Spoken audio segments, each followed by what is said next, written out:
Fashionable ആണോ? എങ്കിൽ ആ ഫാഷൻ നിങ്ങൾക്ക് കരിയർ ആക്കിക്കൂടെ? എന്നാൽ വേറെ എവിടെയും പോകണ്ട. Central government recognised certification provide ചെയ്യുന്ന ചിത്ര വിമൻസ് അക്കാദമിയിൽ ജോയിൻ ചെയ്യൂ. തിരുനാവായയിൽ നടക്കുന്ന മഹാമാഘം കുംഭമേളയുടെ രഥയാത്രയ്ക്ക് ഒറ്റപ്പാലം ചിനക്കത്തൂർക്കാവിൽ സ്വീകരണം നൽകി. തിരുനാവായയിൽ നടക്കുന്ന മഹാമാഘം കുംഭമേളയുടെ രഥയാത്രയ്ക്ക് ഒറ്റപ്പാലത്ത് സ്വീകരണം നൽകി.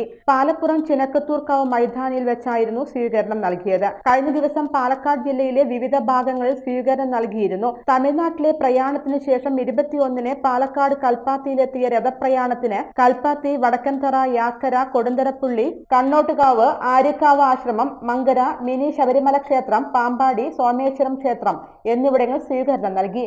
ശേഷം കുത്താംപുള്ളി സ്വീകരണത്തോടെ ആദ്യദിന പ്രയാണം അവസാനിച്ചു. 22-ന് ആദ്യ സ്വീകരണമാണ് രാവിലെ 9:30 ഒറ്റപ്പാലം ചിനക്കത്തൂർക്കാവിൽ നടന്നത്. ചിനക്കത്തൂർ രഥയാത്ര കമ്മിറ്റിയുടെ നേതൃത്വത്തിലാണ് സ്വീകരണം നൽകിയത്. ശേഷം വാണിയംകുളം, കുളപ്പുള്ളി, പറക്കുട്ടിക്കാവ് എന്നിവിടങ്ങളിലും സ്വീകരണം നൽകി. തുടർന്ന് പട്ടാമ്പി, തൃത്താല ഭാഗങ്ങളിലെ സ്വീകരണ ശേഷം വൈകുന്നേരത്തോടെ രഥപ്രയാണം തിരുനാവായയിൽ എത്തി.